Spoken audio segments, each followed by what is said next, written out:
Welcome to the Geek in Review, the podcast focused on innovative and creative ideas in the legal industry.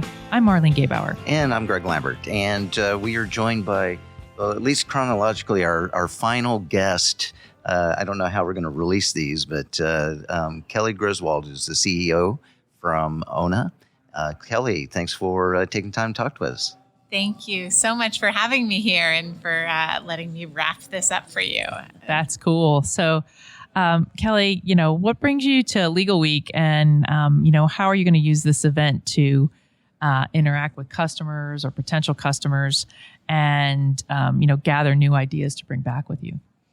Yes. So LegalWeek and coming to LegalWeek, I have three objectives usually. First and foremost is it's a great opportunity to interact with customers and partners and kind of like get that live feedback in terms of trends in the market and how they're using your product and how the two things can intersect. So that is absolutely the primary goal for me of coming.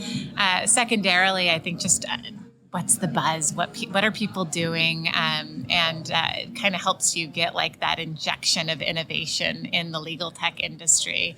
And then for us, our team is we're fully remote, so it's nice to have events like this to come together, build a sort of community across the organization. And this has been a great event for us to do all three things. Excellent. So there may be listeners that aren't familiar with Onna. Can you give us kind of a high level of what you do who your typical client base is? Sure. So unlike a lot of legal technology, our customer base is primarily enterprise or corporates. It always has been, and that's probably because of what we do, and that is that we're managing data with a focus on internal collaboration apps, and we are able to collect and integrate with those data sources to establish live connectivity and data transformation. So all of that data in Onna becomes ready to search and discoverable to power downstream workflows like litigation requests, early case assessment, investigations. And it's interesting at this conference, as I'm sure you've had lots of conversations about. It's, AI everywhere all at once. That's all everyone's talking about. Well, I don't have any flashy Gen AI announcements for you. Part of that is because we really believe it's about the data. And so what we have done for our customers for years, which is manage their unstructured data, is what we believe will continue to be a necessary enabler of a lot of future innovation in this space. Yeah. We can really tell it's the end of the conference because they're breaking down, and there's a guy that's got a radio that keeps walking through. So if you hear that, that's what it is. So we'll power through. It's color sound. There we go. You're here with us. We could turn the podcast into a dance party. There we go. That would make it extra interesting. It's like, I know like enterprise, that's always been a challenging area. And very time consuming. So, what is it that you bring to the table for your clients to improve that process? Well, it's really about the data. And what we came to the market with a focus on the enterprise, and that sits sort of upstream of a lot of the workflows that your law firms or service providers are offering to customers. And what I mean by that is that most enterprises, they want to manage their own data and then find what they need from that to then go downstream from there. They want to have that access, control, and visibility into their data, and they want that themselves.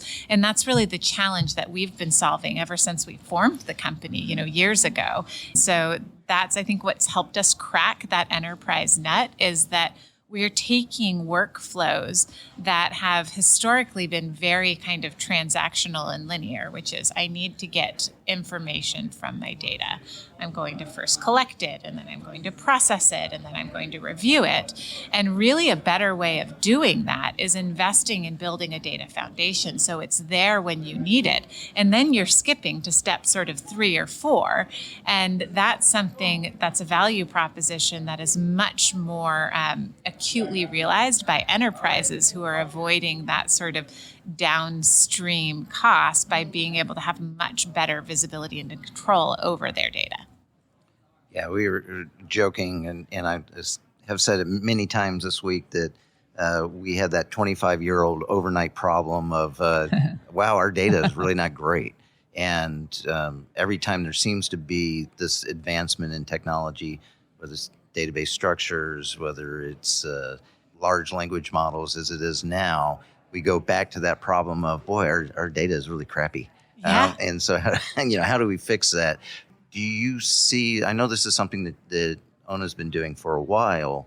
Do you see there being a much more intensive focus on gathering the data and structuring it in a way that the new tools can be used? The short answer is yes, but I think we're at the tip of the iceberg.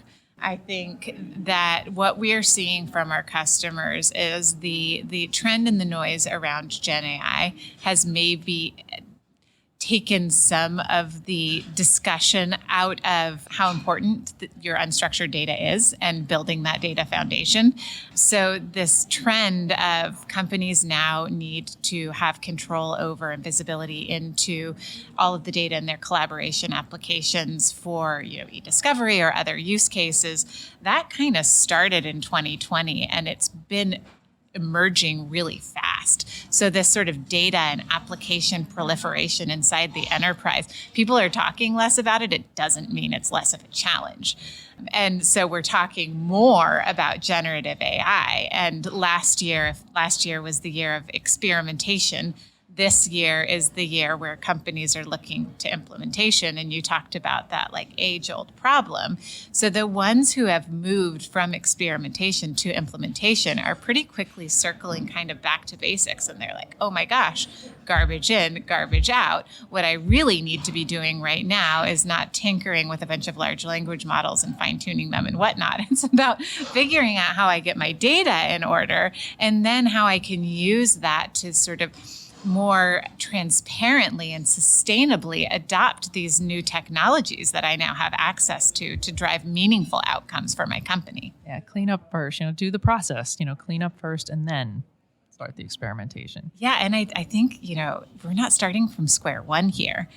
There have been companies, not just Onna, but many companies in this space that for the last 10 years have taken this kind of, peer-to-peer adoption tooling that's hit the enterprise and helped build governance around that. And a lot of these technologies can be applied to what we're now trying to do with generative.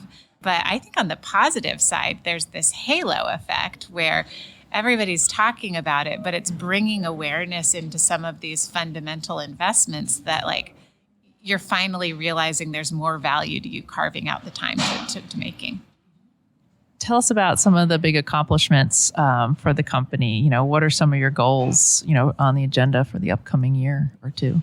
The thing that I'm proudest of at the company is we have amazing customers. And so we're trusted by some of the largest and most recognizable enterprises to manage really important data for them for really important matters. And I think it's a testament to the technology and the value that it adds, and also a testament to we have a really good team. And we have a team that our customers rely on and like to work with. It's the combination of those two things, being able to trust the technology and then trust the people that you're working with that help you not just, solve the first problem, but also build and add value into the next few that you're going to be tackling. And so I think that Onna just does a really good job of that, and I'm proud of it. Do you have advice or thoughts on sort of how to sustain or create those types of trust relationships? Because, I agree with you. I think that's critically important in terms of doing business and working on projects, that there's got to be a good feeling between the parties. Yes, I think it definitely comes back to accountability and setting the right tone for partnership. And really, technology, especially in the legal industry where we didn't all grow up as technologists, some of this is new for us. And understanding and appreciating that and having empathy that sometimes technology breaks and we're going to work through it, because if you're adopting something that's that's really complex in the back end, if you're just going to expect it to be seamless the whole time, you're probably going to be disappointed. But then at the other end of that, being able to get in front of it and then work through issues and challenges as they come up and really partner collaboratively. Sometimes that's on the tech side, and sometimes that's, a customer coming to you and saying, I just really need your help with this thing. And I know it's outside the scope of what your software is providing me, but how can you help me work through it? Those are the conversations that build that culture. And at the end of the day, just knowing that we're accountable for providing our customers with an experience where they're getting value from the product and standing behind that. Now, I know we talk a lot about generative AI and technology, but there's other things that are going on in the market as well. And in fact, the two of you both were down in Miami back in December at the TLTF conference. And so there's a lot of private equity and venture capital that's coming into the legal tech market. They're looking at clients, products, technology side of the industry. Finally, it seems all of a sudden like there's a lot more attention in this area. So, what are you seeing that's affecting how maybe you approach the business needs of your clients and others? Yeah, well, certainly I think that it is wonderful for the industry to see private equity and venture capital come in industries where it's been buoyed by capital, innovation accelerates. And this industry has been innovating for years, but it's, I think, really primed to kind of hit the next level of that.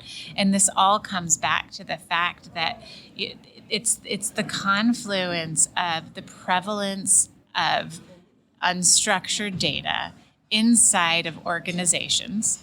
There's been a lot of innovation in tech around structured data, but the legal industry is uniquely positioned because we've for years been sort of processing and applying, systems like TAR to being able to transform unstructured data sets into structured data sets that are able to be used with downstream capabilities. And I think that that's triggering a lot of the interest is that, okay, we have this very language-based practice of law, and we now have technological capabilities that can be married to this. Like, there's going to be disruption here. And I think at the TLTF Summit specifically, there was a lot of really interesting conversations about how do we put these recipes together and where are you going to see the most innovation fastest. But on one end, it's about accessing and transforming unstructured data into structured data sets. And on the other hand, it's about using these capabilities to marry this to workflow and automation that then is able to create really domain-specific outcomes on the other end. Yeah, and I mean the conversation was fantastic. Although I sort of wonder when I kind of go back to my client base, it's is that going to be terrifying, for them? Yes. Yes. It's going to be terrifying and also I think wonderful in certain ways. There's going to be a greater need than ever on people that think like lawyers about how we can ethically and sustainably use these technologies and where the best places are to apply them and how to make sure that we're doing that in kind of a risk-adjusted way. I think we've started to see some of that and more legislation around this and applying the expertise of that industry to that challenge, I think is going to be important. And then also just kind of putting it out there, there are certain things that we as humans are uniquely capable of doing, and these are things that we typically like doing. The parts that technology automates might not be the highest and best use of our time. And so I'd love for this to be an advancement where we're getting back some of our human time and giving away some of the things that are less valuable, but the change is terrifying. So I think that will be kind of a predominant theme. Yeah, it kind of goes back to those trust relationships, sort of being able, you have clients, I have clients, kind of walking, Greg has clients, sort of, walking them through this and sort of just explaining the hows and the whys and, what the benefit is. Yes. And getting them comfortable with it. Yes, exactly. So now is the time where we do our crystal ball question. So what we do is we ask you to put your crystal ball in front of you. and tell us about like what challenges or changes or trends that, we think that you think that you're going to see for the next maybe 2 to 4 years. And you can adjust that time frame if you want. I think I'll go on the long end of that time frame. And we've been talking a little bit about how people are reacting to the innovation and the new technologies we've had over the course of this podcast. When I kind of take a step back and I think, what is the future going to look like? I have an 8-year-old and a 10-year-old. And sometimes I take a step back and look at how they're interacting with technology. They don't type. Everything is, they're running Google searches, voice to text, and thinking through like, how are we going to be drafting a contract in, I don't know, maybe it's 3 years, 5, 10 years. I think that it will be about breaking down workflows, about automation, and about verbal and natural language communication. So my crystal ball has, what we're going through, and we're kind of, populating workflows for CLMs to draft a contract. And maybe that's more efficient now because we have synthesization and summarization with large language models. But like, that's going to get trumped up with how this next generation is using technology. And you could sit on a podcast and we could talk about, the licensing rights to the podcast. And there will be a system somewhere that maybe we don't even see that asks us a number of questions and will generate a licensing agreement. And we, in natural language, will be communicating those things to a lot of the sort of pen and paper, hands-on keyboard work that gets done right now. And like, I think that that's where this industry is going, and that's going to be crazy. It's going to be very exciting. Yes. Well, Kelly Griswold, CEO from Onna, thank you very much for taking the time to talk with us at LegalWeek. Thank you very much for having me. Thank you so much.